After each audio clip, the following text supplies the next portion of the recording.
3,000 years ago, engineers on the Iranian plateau carved miles of underground tunnels through solid rock.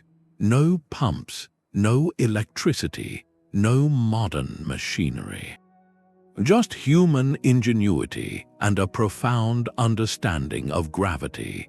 These channels, called Qanats, brought water from distant aquifers to the surface, transforming a barren desert into a breadbasket. Even more astonishing, some of them still deliver water today, proving their lasting brilliance. The desert does not welcome agriculture. It offers little rain, scorching heat, and relentless evaporation. But civilization needs food, and food needs water. Without these canals, entire civilizations would have starved. The desert could not sustain them. Only human ingenuity bridged the gap.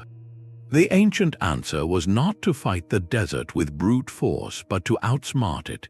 The Qanat achieved this by running water underground, where the sun could not steal it and the wind could not scatter it. The tunnels were dug with a gentle slope, just enough for water to flow by itself. The gradient had to be precise. Too steep would erode the tunnel, too flat would cause stagnation. Yet the builders achieved this over long distances without modern instruments. Vertical shafts were spaced every few dozen meters for ventilation and maintenance. It was simple, elegant, and almost invisible on the surface, and it was not alone. Across continents and millennia, human societies faced the same impossible problem. Making a desert bloom. From the mountains of Peru to the plains of China, from the oases of North Africa to the valleys of the American Southwest, engineers developed their own versions of the same principle. Some relied on surface canals fed by seasonal floods. Others carved channels into rock to capture every drop of rain. A few built entire networks of reservoirs and aqueducts that reshaped the landscape. Altogether, there are at least 18 distinct ancient canal systems that turned arid wastelands into fertile farmland. Each was a unique response to local conditions, yet all shared the same goal. Move water efficiently to where it was needed. Some of these canals succeeded so well that they sustained great empires for centuries. Others collapsed, leaving behind ruins that warn us of the cost of failure. Their stories are not just historical curiosities. They are urgent lessons in sustainability, engineering, and the delicate relationship between human ambition and natural limits. As we face growing water stress today, the success and failure of these ancient systems offer a mirror to our own choices. How did these builders overcome evaporation, erosion, and the need for exact slopes without modern surveying tools? And what happened when they got it wrong? Let us begin with the mother of all desert canals, the Persian Qanat. The Persian Qanat is an underground river carved by hand, carrying water from mountains to plains without losing a drop to evaporation. It works by simple gravity. A gently sloping tunnel, often kilometers long, connects a mother well at the high end to a surface outlet on the farm below. The slope is so precise that water flows steadily but never fast enough to erode the channel walls. Because the entire conduit is underground, evaporation, the great enemy of desert irrigation, is virtually eliminated. Building one required extraordinary patience and skill. Workers first dug a vertical shaft down into an underground aquifer, often at depths of several tens of meters. That became the mother well. Then, from the intended surface outlet, they excavated a tunnel back toward the mother well. They got the slope exactly right using nothing more than a simple spirit level and a plumb line. Every few meters they dug another vertical shaft from the surface down to the tunnel, providing ventilation, light, and a way to remove rubble. The excavated earth was piled around each shaft opening, leaving characteristic rings of craters still visible from the air across the Iranian plateau. Each shaft had to be precisely aligned with the tunnel below, a feat of surveying achieved without modern instruments. The entire project could take years and stretch for tens of kilometers. Yet it required no pumps, no engines, no external power, just human muscle and a deep understanding of hydrology. The social dimension was equally important. Qanat construction was a community effort, often funded by landowners or local rulers. The knowledge was passed down through families of muqanis, skilled tunnel diggers whose trade was revered. Once completed, a qanat provided a steady, reliable flow of water that supported intensive agriculture year after year. Wheat, barley, fruit trees, and cotton flourished where only scrub had grown before. Entire cities, including Yazd and Isfahan, grew wealthy on the produce watered by these invisible canals. The system was remarkably sustainable. If properly maintained, it could run for centuries without depleting the aquifer. The mother well only tapped the upper layer of the water table, balancing recharge and extraction. Thousands of these qanats are still operational, some more than 2,000 years old. In modern Iran, over 30,000 active qanats continue to supply water for drinking and agriculture. They outlasted empires, resisted neglect, and still deliver clean water exactly where it is needed. The Persian qanat proved that underground channels could conquer the desert. But just across the Arabian Sea, in the mountains of Oman, another system took the same principle and adapted it for a different landscape. The Falaj, named from the Arabic word for division, works much like a qanat, except its channels often run across the surface once the water reaches the valley floor.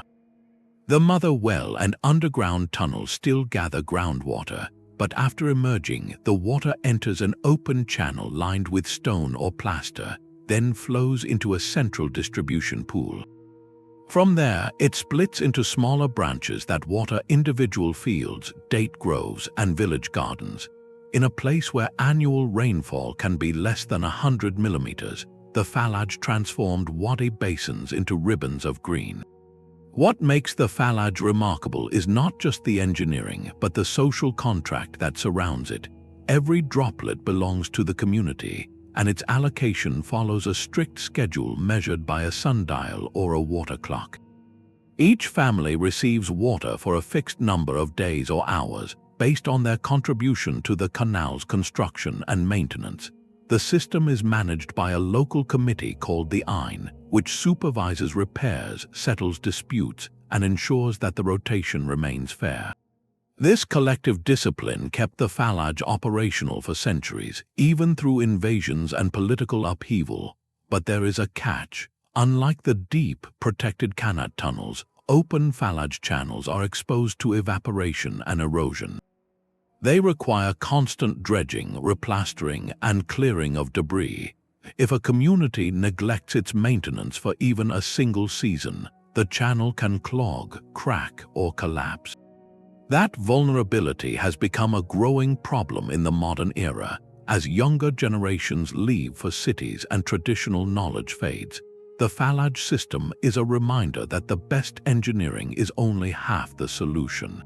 The other half is a community willing to work for it. The Falaj system shows us that even brilliant engineering depends on a community willing to sustain it. But what happens when a civilization builds an irrigation network just as ambitious, yet without metal tools, without draft animals, and without a written language to record its rules? That is the story of the Hohokam, a people who turned the desert of modern-day Arizona into one of the most productive agricultural landscapes of the ancient world. Starting around 300 AD, the Hohokam began digging canals from the Salt and Gila rivers. Over the next 1,000 years, they carved more than 500 miles of main canals, with tributaries reaching into the thousands. These channels were not shallow ditches. They were up to 25 feet wide and 10 feet deep in places, moving water over 10 miles or more with a gradient so precise that the flow never scoured the banks or stalled into stagnant pools. And they did it all with stone axes, wooden digging sticks, and baskets to carry the excavated earth. No iron, no horses, no survey instruments beyond the human eye, and a keen sense of the land's natural slope. The scale is staggering. The Hohokam Canal network irrigated tens of thousands of acres, supporting a population estimated at 40 to 50,000 people at its peak. They grew maize, beans, squash, cotton, and tobacco, trading surplus across the region. Their settlements included platform mounds, ball courts, and elaborate villages, all sustained by water that flowed through channels engineered centuries before the first Europeans set foot in the southwest. But the Hohokam did not simply dig canals and walk away. They maintained them with the same collective discipline that kept the Falaj alive. Sediment had to be cleared after every flood. Breaks repaired immediately. Disputes over water rights settled without a central authority, likely through a system of community councils. For nearly 1,000 years it worked. Then, around 1450 AD, the Hohokam civilization collapsed. The canals fell into disrepair. The villages emptied. For decades, archaeologists debated the cause. Drought is the leading candidate, a prolonged dry spell that reduced the river's flow below what the canals could capture. But some researchers point to a second factor. Soil salinization, the same hidden cost that had weakened Mesopotamia centuries earlier. A slow accumulation of salts in the irrigated fields that eventually poisoned the harvest. The Hohokam may have been outrunning one disaster only to walk into another. When Spanish explorers arrived in the 16th century, they found the canals abandoned, already filling with silt. It took Anglo settlers in the 1800s to rediscover them, and they were astonished by the precision of the gradients. Some modern canals in Arizona still follow the same routes the Hohokam chose. So why did they vanish? Was it drought, salinization, or a combination that no single community could solve? And what does their silence say about the limits of even the most impressive engineering when nature and time conspire against it? But while the Hohokam canals fell silent, another system in a different desert has kept flowing, not with a whimper but with a spiral. On the arid southern coast of Peru, the Nazca people built something that looks almost otherworldly. From above, you see a series of perfectly circular openings descending into the earth, like coiled stairways carved into the dry soil. These are the puquios, a network of underground aqueducts that still delivers water today, more than 1,000 years after they were first dug. The design is deceptively simple. The Nazca tapped into underground water tables by digging long, gently sloping tunnels. But instead of leaving access shafts as simple holes, they constructed these spiral openings called ojos. The spiral shape does more than provide maintenance access. It creates a wind funnel. When the coastal breeze passes over the opening, it draws air across the water inside, promoting evaporation at the surface. Actually, the effect is the opposite. The wind helps push water up the channel by reducing air pressure, or more likely, the spiral simply allows workers to descend without a ladder and clears the air in the tunnel. The precise aerodynamic function is still debated, but the result is undeniable. The puquios collect water from seasonal rains and shallow groundwater and carry it to the surface, where it feeds fields of maize, beans, and cotton in a region that sees less than an inch of rain per year. What is not debated is that they are still operational. Local farmers continue to maintain and use the puquios, sometimes clearing silt by hand as their ancestors did. The Nazca people vanished centuries before the Spanish arrived, but their water system remained. Unlike the Hohokam canals, which were abandoned and only rediscovered, the puquios never stopped working. That is a concrete discovery worth holding onto. In a landscape where survival depends on every drop, the Nazca engineered a solution that has outlasted their civilization itself. The floodplain between the Tigris and Euphrates rivers is where large-scale irrigation canals were born. The Sumerians had access to two great rivers, but the rains were unreliable. So they dug, By around 4000 BC, they had carved an intricate network of canals across the southern Mesopotamian plain, turning seasonal floods into a predictable water supply. They built dikes to control the flow, reservoirs to store surplus, and distribution channels that carried water to individual fields. The result was an agricultural surplus unlike anything the world had seen. Cities like Uruk and swelled to tens of thousands of people. Writing, law, and bureaucracy emerged to manage the system. Irrigation made civilization possible. But it carried a price that took centuries to show its full face. The Tigris and Euphrates flow through a landscape rich in dissolved minerals. When water spread across fields in a hot, arid climate, much of it evaporated at the surface. The minerals stayed behind, salt. Year after year, century after century, the soil accumulated sodium and chlorine. Without enough rainfall to flush the salts downward, and without adequate drainage in the fields, the water table rose. As groundwater climbed, it brought more salt to the root zone. The white crust that appeared on the soil was the first visible warning. The Sumerians did not ignore it. They switched from wheat to barley, which could tolerate higher salinity. They left fields fallow to recover, but the damage was cumulative. By around 2000 BC, yields had dropped dramatically. Records from the city of Lhasa show that barley productivity fell by nearly half over a few centuries. The once green breadbasket turned patchy and brittle. Political fragmentation followed. The empire that the Canals had built became vulnerable to invasion and internal collapse. The very infrastructure that created the surplus also sowed the seeds of its decay. The Mesopotamian canals were a staggering achievement, the blueprint for every irrigation system that followed, but they also carried a brutal lesson. Engineering without ecological awareness can poison its own foundation. On the other side of the Iranian plateau, another civilization developed a different relationship with water from the start. The Indus Valley, or Harappan, civilization flourished in what is today Pakistan and northwest India from roughly 2600 to 1900 BC. Their cities, Mohenjo-Daro, Harappa, Dolavera, were laid out on precise grid plans with streets running north-south and east-west. Beneath those streets ran a network of brick-lined drains covered with stone slabs designed to carry wastewater away from homes. Every house had a bathing area and a latrine connected to that system. At the center of Mohenjo-Daro, there is the so-called Great Bath, a large, waterproof tank made of baked brick and sealed with natural bitumen, probably used for ritual purification. No other ancient city of its time had anything like this. This was water management as urban infrastructure, not just field irrigation. The Harappans understood that clean water and drainage were essential to public health. They also built extensive reservoirs and wells. At Dolavera, in a particularly arid region, they carved out 16 large reservoirs into the bedrock to capture monsoon runoff.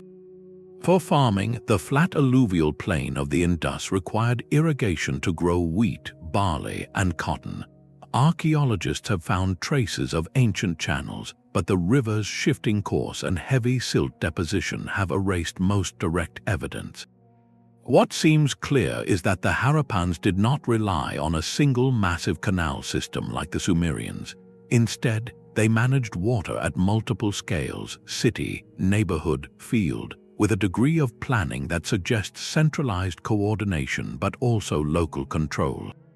Their surplus supported trade. Indus seals have been found in Mesopotamia, and they exported cotton textiles, timber, and carnelian beads. The civilization was vast, covering an area larger than contemporaneous Egypt and Mesopotamia combined. And then, around 1900 BC, it began to unravel. Cities were abandoned, writing disappeared, trade stopped. What happened? The leading theory involves climate change.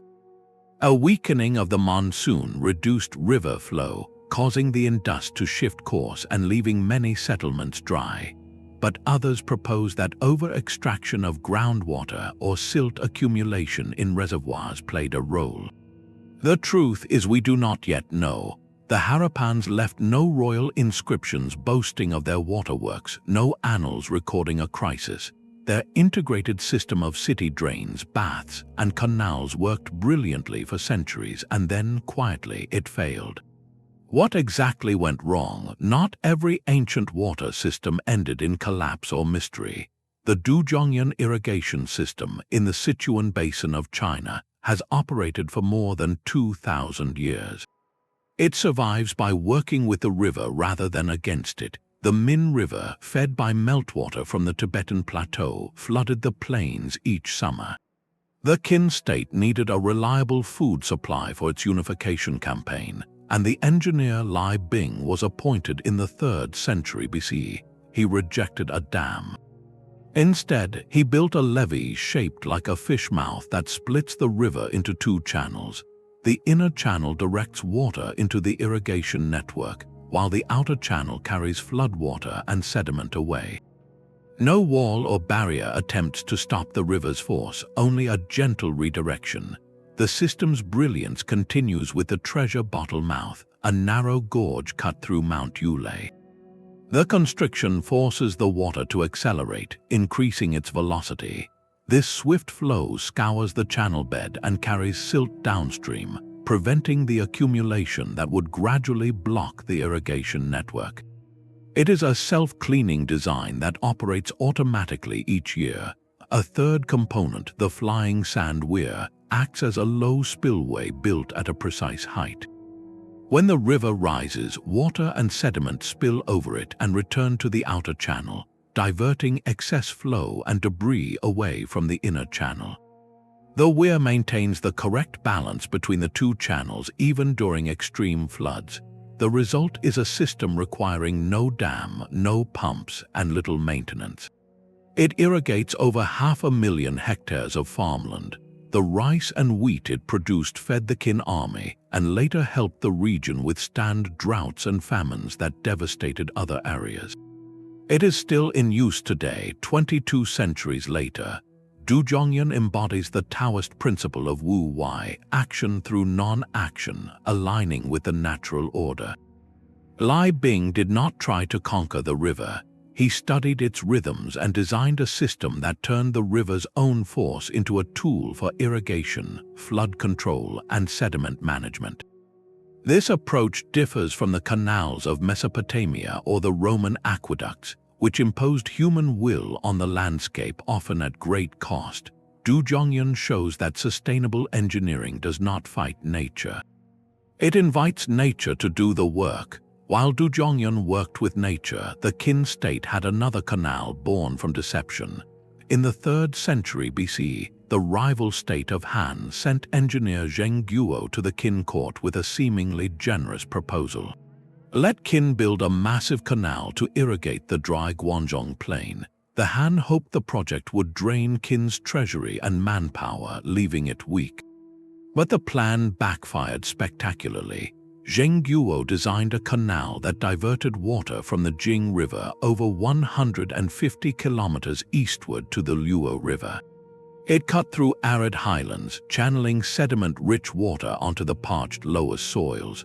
When completed, the canal irrigated roughly 27,000 square kilometers, turning marginal landscape into some of the most productive farmland in the ancient world.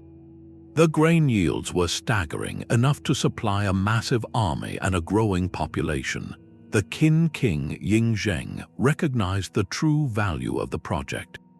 Instead of punishing Zheng Guo for his original mission, he kept him on as chief engineer. The canal became the breadbasket of the Qin war machine. The surplus grain and economic boost directly funded the campaigns that conquered the other warring states. Without the Zhengguo Canal, the unification of China under the first emperor might never have happened. The canal had been intended as a drain on enemy resources. Instead, it became the engine of Qin's rise. In later centuries, the canal fell into disuse as the river changed course and maintenance was neglected. But its legacy endured. A spies project turned into a nation-building tool, and a canal built to weaken a state made it unstoppable. That is the concrete discovery. The Zhenguo Canal was not just an engineering feat. It was a political turning point where water became the decisive factor in the fate of an empire. That kind of empire building through water was not unique to China. Half a world away, the Romans were pursuing the same strategy on an even grander scale, turning the arid coasts of North Africa into the granary of the Mediterranean. The province of Africa, centered on modern Tunisia, became one of the empire's most valuable possessions, but the land itself was not naturally generous. The region received enough rainfall for dry farming in some years, but reliable surpluses required irrigation. The Romans brought their full hydraulic toolkit. Stone aqueducts that carried water from the Atlas Mountains, vast underground cisterns for storage, and networks of field channels that distributed the water to crops. They integrated these with existing Phoenician and Berber waterworks, expanding them to an industrial scale. The result was staggering. North Africa supplied roughly 2/3 of Rome's grain imports at its peak. The shipping lanes from Carthage to Ostia were the arteries of the empire. Without the canals and aqueducts that turned the semi-arid Maghreb into a breadbasket, Rome could never have sustained its population of over 1 million. The wealth generated by these exports also funded the construction of cities, temples, and roads across the region, but this success contained a hidden vulnerability. The entire system depended on the stability of imperial administration. The canals needed constant clearing. The cisterns required annual maintenance. The distribution networks relied on a complex chain of officials, contractors, and local labor. When the empire began to fracture in the 4th and 5th centuries, that administrative support evaporated. Silt accumulation went unchecked, channels clogged, fields that had been green for centuries lost their water. The land that had fed Rome slowly returned to scrub and desert. The same infrastructure that had transformed the desert into a breadbasket became a liability once the political will to maintain it collapsed. That is the new complication. The Roman canals in North Africa demonstrate that massive irrigation systems are not just engineering projects. They are expressions of political power, and when that power falters, the desert reclaims what was taken from it. Now consider the Roman canals in North Africa, a system that worked brilliantly while the empire held, only to crumble when political will disappeared. The Egyptians took a different approach. They built their irrigation to work with the river itself, not against it, and in doing so created an agricultural system that lasted for thousands of years. The key was the Nile's annual flood. Each summer the river would rise, carrying rich silt from the highlands of Ethiopia. The Egyptians dug a network of earthen canals to divert that floodwater into a series of large, shallow basins along the valley floor. Each basin was surrounded by simple dikes. The water would sit there for weeks, slowly soaking into the soil and depositing a fresh layer of silt. Then, once the ground was saturated and the flood receded, the remaining water was drained back into the Nile through sluice gates. Farmers would plant directly into the moist, fertile mud. This was basin irrigation. It required no pumps, no permanent underground tunnels, no complex maintenance. The canals only needed to be cleared of debris before each flood season. The system worked because it followed the river's natural rhythm rather than imposing a constant flow. It fed a civilization that built the pyramids, supported massive populations, and exported grain to the Mediterranean world for centuries.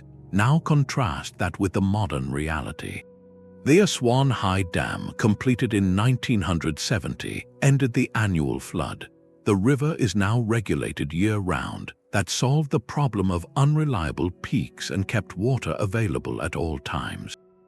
But it also stopped the delivery of silt. Today, Egyptian farmers rely on chemical fertilizers. The constant irrigation without natural drainage has led to widespread salinization, the very problem that weakened Mesopotamia. The ancient basins worked because they allowed the land to rest and drain between floods. The practical consequence is clear. The old method was not primitive. It was an elegantly sustainable adaptation, one that the modern world might need to remember. The Nabateans had almost nothing. Their homeland in what is now southern Jordan and the Negev Desert receives less than 100 millimeters of rain per year, and that rain comes in short, intense bursts that mostly run off the rocky ground before it can soak in. The challenge was not how to divert a river, but how to catch a storm. Walk through the ruins of Petra, the Nabatean capital, and you will see channels cut into the vertical faces of cliffs, sometimes running for kilometers along narrow ledges. They were part of a vast rainwater harvesting system. Every time a cloud burst over the surrounding mountains, the runoff flowed into these stone gutters, which directed it toward a network of cisterns carved deep into the bedrock. Some cisterns could hold millions of liters. The Nabateans also built terraces across the dry valleys, simple rock walls that slowed the water and forced it to spread across the soil, allowing it to sink in rather than rush away in a flood. What made this work was not just the engineering, but the discipline behind it.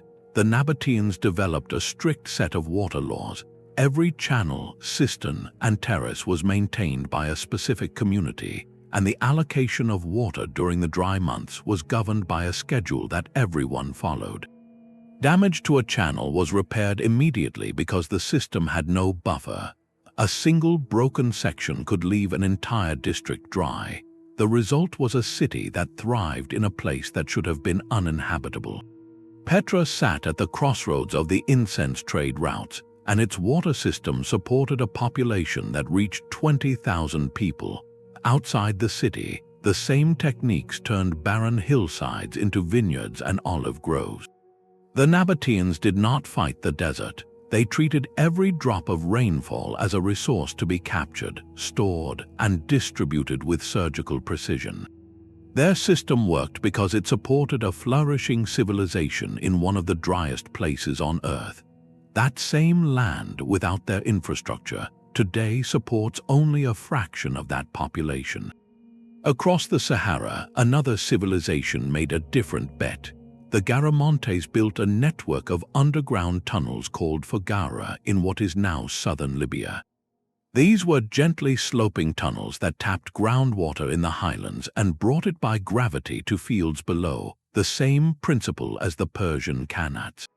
But unlike the Qanats in Iran, which drew from aquifers recharged by seasonal rains, the Garamontes tapped fossil water, ancient reserves trapped since the last ice age, a finite resource.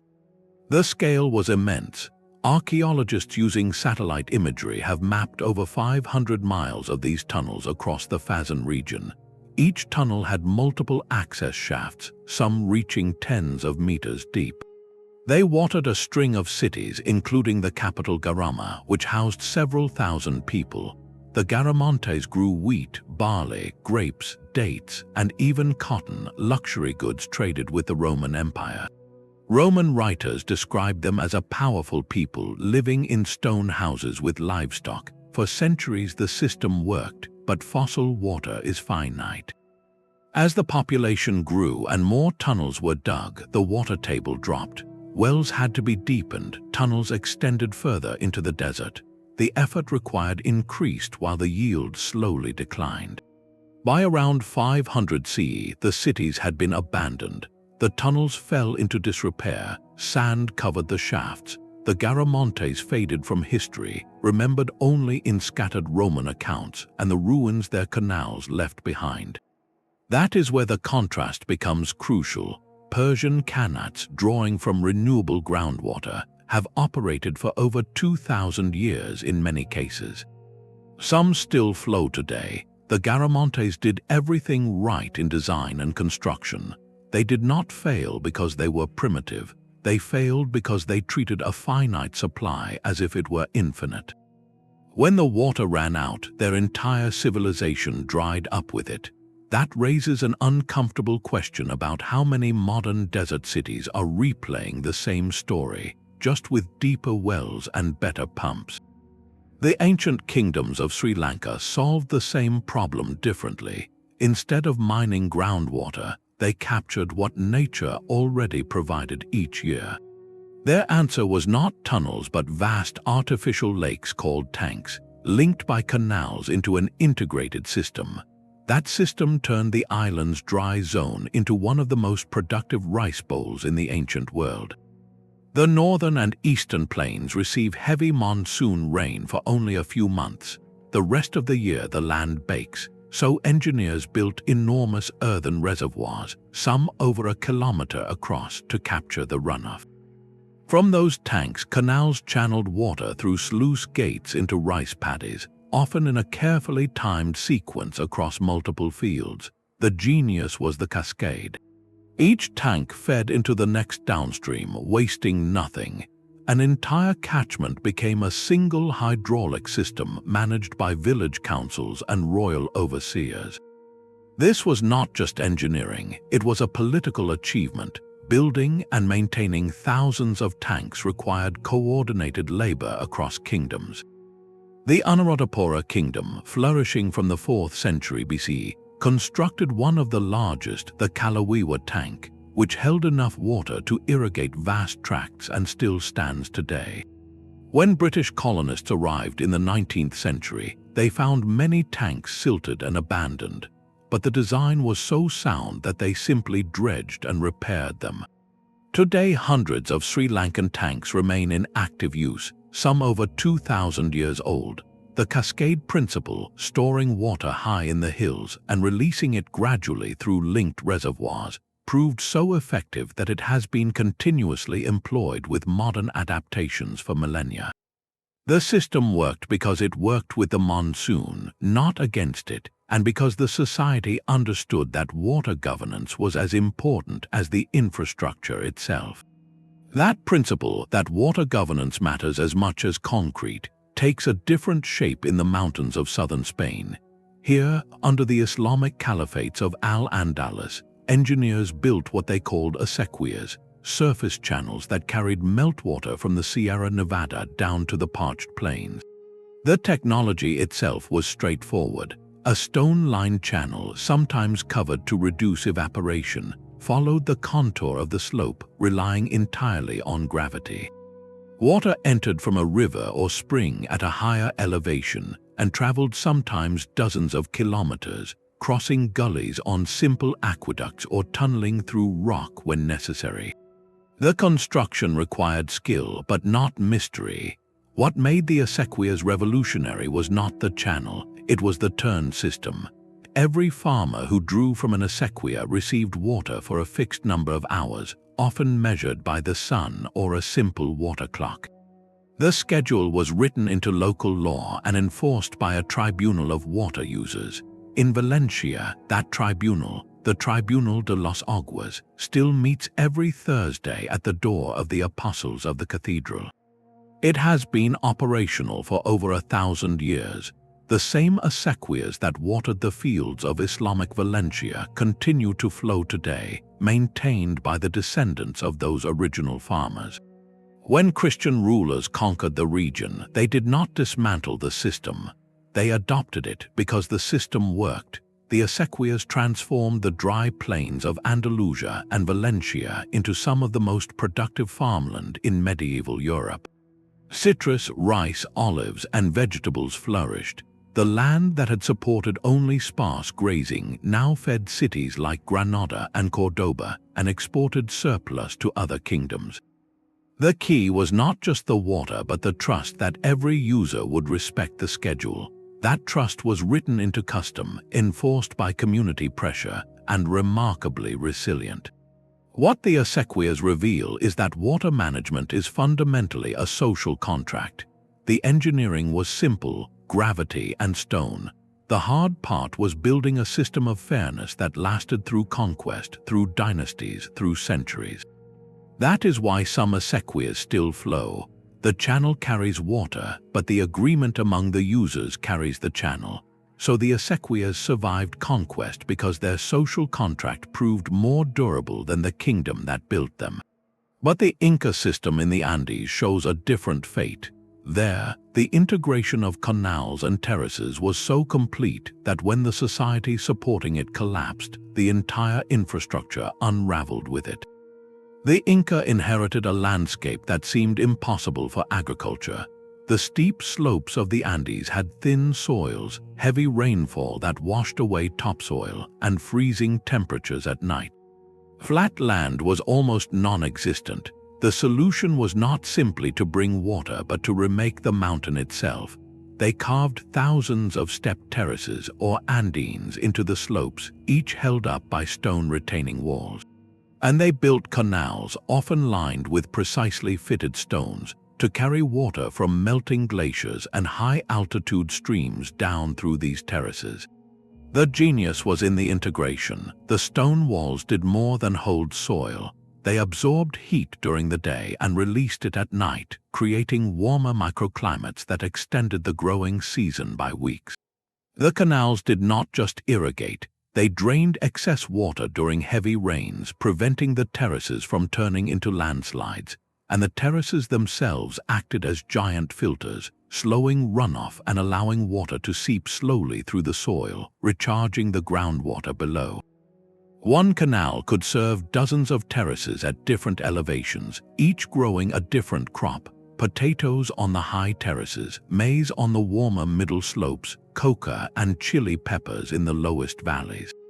It was a single system, a machine that managed water, soil, temperature, and crops simultaneously. Compare this to the specialized canals we have seen so far. The Qanats moved water horizontally underground but did not reshape the surface. The acequias followed valley contours but did not rebuild the mountain. The Inca treated the entire slope as one integrated project. They were not just transferring water, they were engineering an entire ecosystem, and it worked.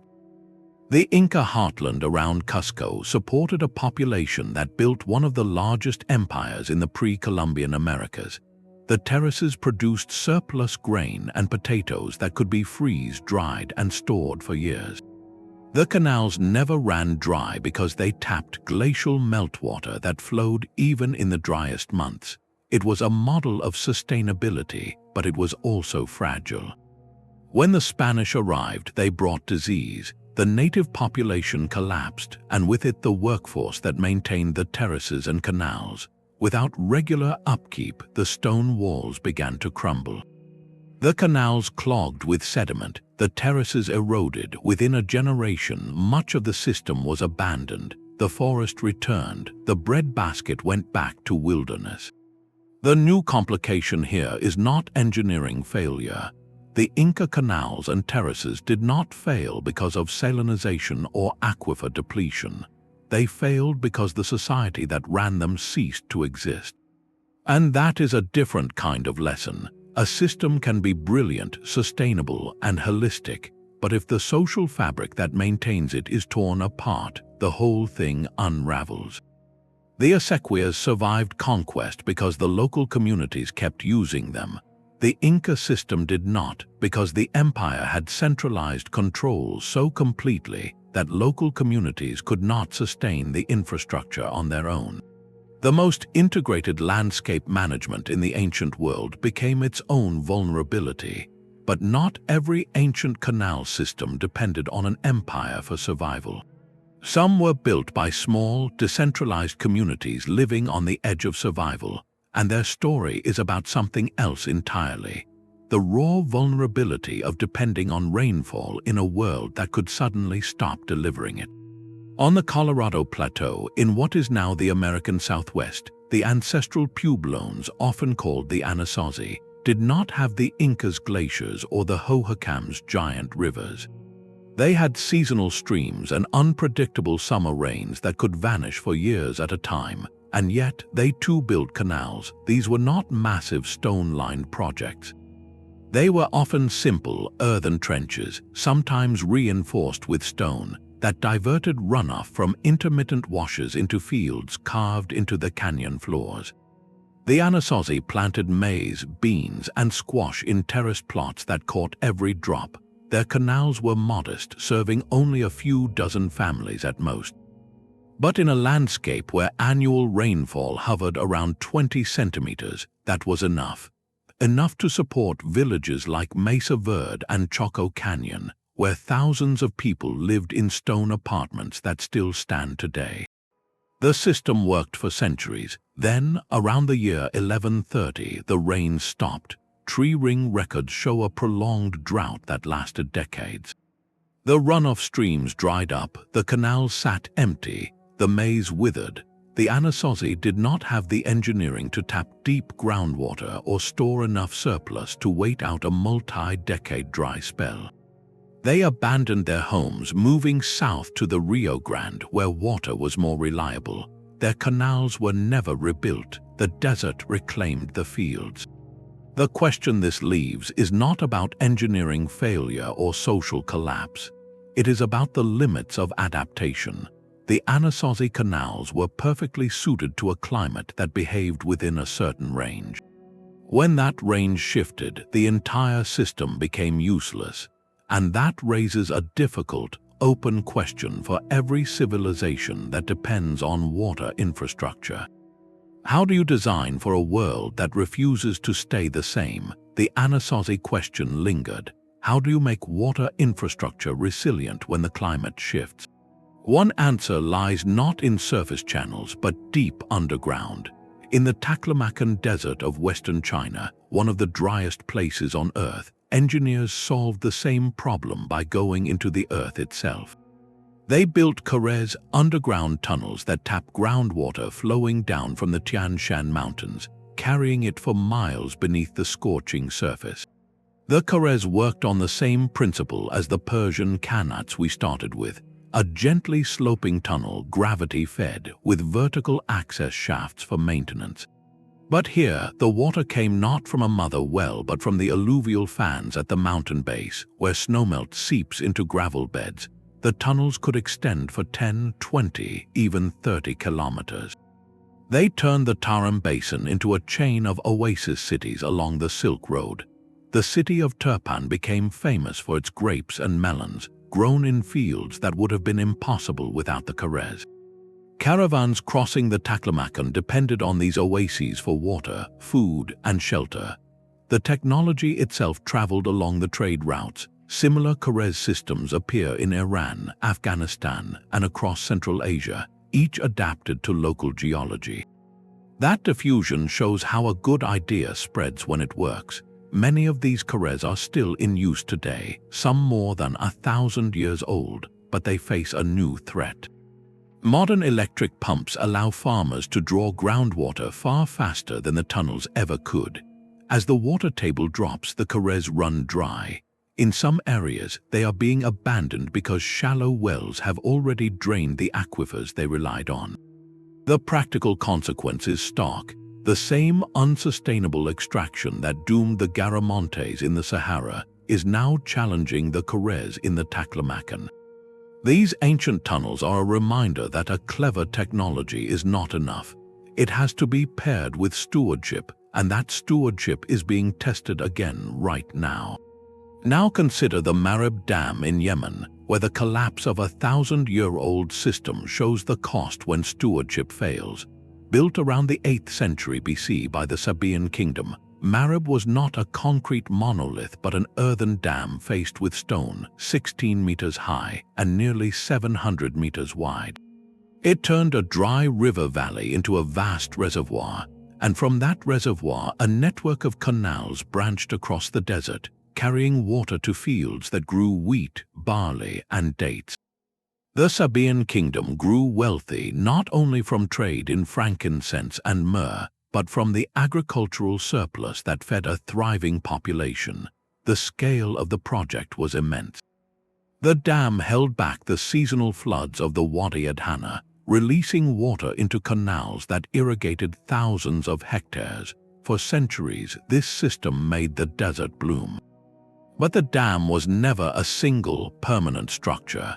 It was rebuilt and reinforced repeatedly over more than 1,000 years.